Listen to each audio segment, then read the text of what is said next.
Once upon a time, in the quaint village of Afia, there lived a beautiful and kind lady named Salima. Her beauty and grace captivated the hearts of numerous men who sought her hand in marriage. However, Salima firmly declined their advances. Her sole reason for rejecting these suitors was a deep-rooted fear of making a regrettable mistake. She was determined not to marry the wrong man who might mistreat her. With this in mind, she turned away a great number of men who didn't meet the standards she had set for a worthy partner. As she approached the age of 31, without a husband or child, her mother grew impatient and began urging her to settle down with any of the suitors. She simply ignored her mother's advice, explaining that she had not yet found the man she wanted to spend her life with. Meanwhile, her friends and peers in the village were already married with children, but Salima was still single. This made the villagers make fun of her each time she passed by the village square. Despite the constant gossip and taunts, Salima never allowed the opinions of others to affect her, and she never failed to carry herself with grace. One day, as Salima was on her way to the market, she was beaten by a snake on her left foot. She fell to the ground and started screaming for help, but no one seemed to hear her cries. In a stroke of luck, a strikingly handsome man named Musa happened to pass by that very road. He saw Salima lying on the ground. He then ran immediately to help her. When he got there, he asked Salima what had happened, and she told him she had been beaten by a snake.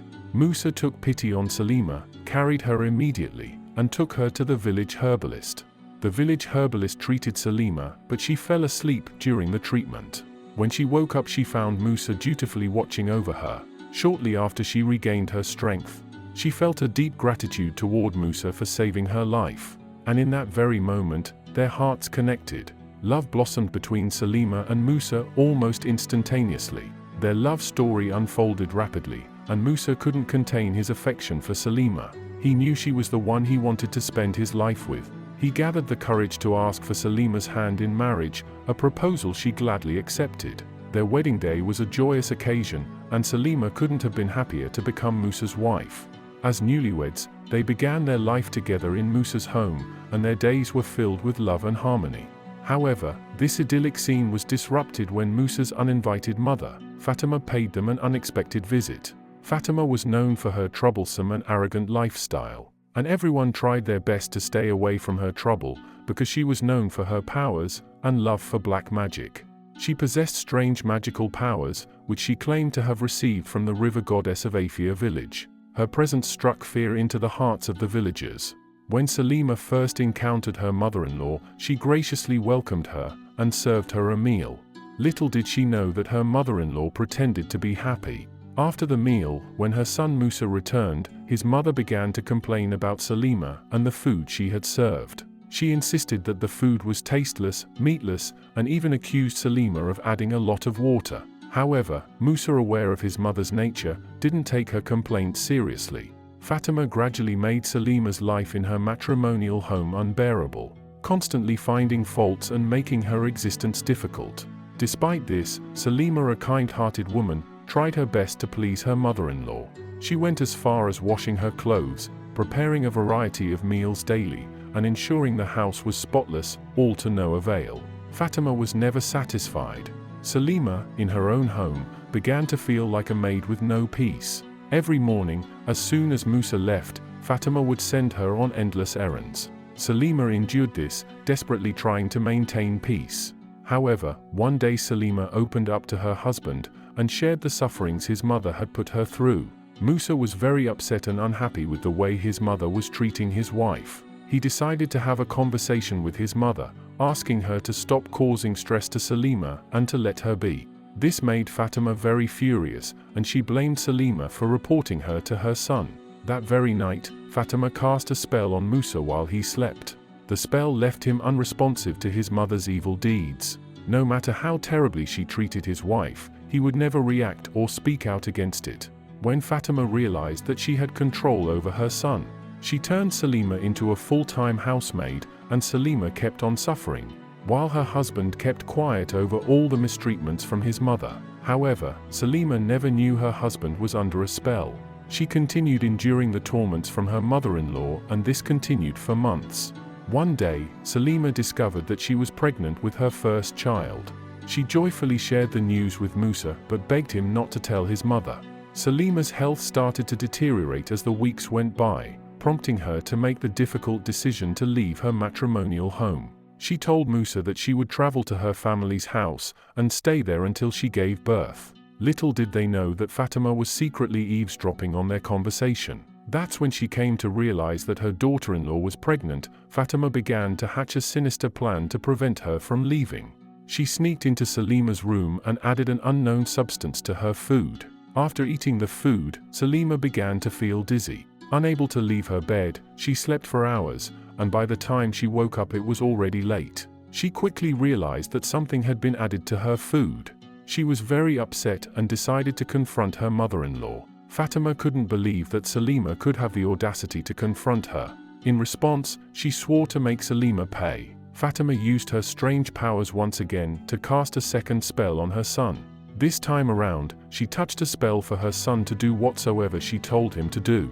She started first by telling her son to stop taking care of his wife, and also to stop giving her money for food. Her goal was to see Salima starve to death. Salima had been struggling to provide for herself and her unborn child independently. She was able to survive by doing some manual job for people where they pay her some substantial amount of money, which she used to buy food for herself, and also to buy some baby stuff for her unborn child. It actually surprised Fatima how Salima was able to survive even without the help of her husband. Fatima thought maybe the spell she casted on her son was not enough to make Salima suffer. Therefore she decided to cast a new spell on her pregnancy. The spell was to stop Salima's pregnancy from reaching full time. After a series of events, it was almost time for Salima to deliver. She was super excited that her baby could arrive soon. She got everything ready. 10 and 11 months passed, and there were no sign of labor. Salima began to weep, asking God to help her deliver. But the more she waited, the more everything seems like in vain. Her mother-in-law began to mock her and call her names, telling her that this is what you get for challenging me. Her husband, who was under the influence of his mother's charm, didn't even care about his wife. Salima was left to carry this challenge alone. Determined to take matters into her own hands, Fatima arranged for her son to marry another woman, and forced Salima out of her matrimonial home, even though she was pregnant. When Salima returned home, she shared the heartbreaking events with her mother, who was deeply moved by her daughter's suffering. Salima's mother welcomed her with open arms and took care of her.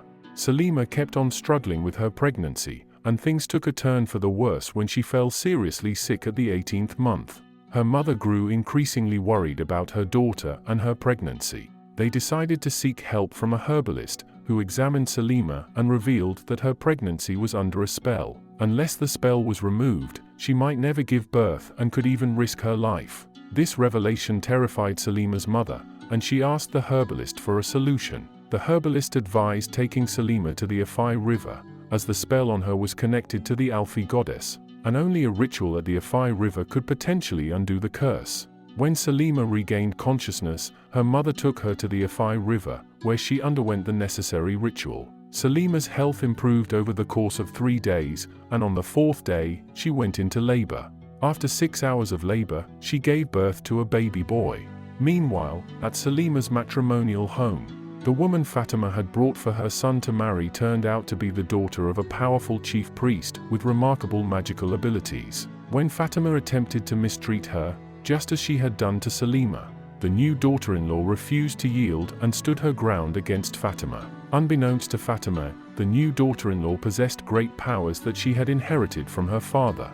Frustrated by her inability to control her new daughter-in-law, Fatima tried to cast a different spell on her, but it proved ineffective. In a sinister turn, Fatima decided to poison her food one night while she was fast asleep. However, she was not asleep. She saw everything that Fatima did on that particular night. After Fatima left, she took the poisoned pot of soup and swapped it with Fatima's pot of soup. The next morning, Fatima woke up happily, hoping to hear the sad news.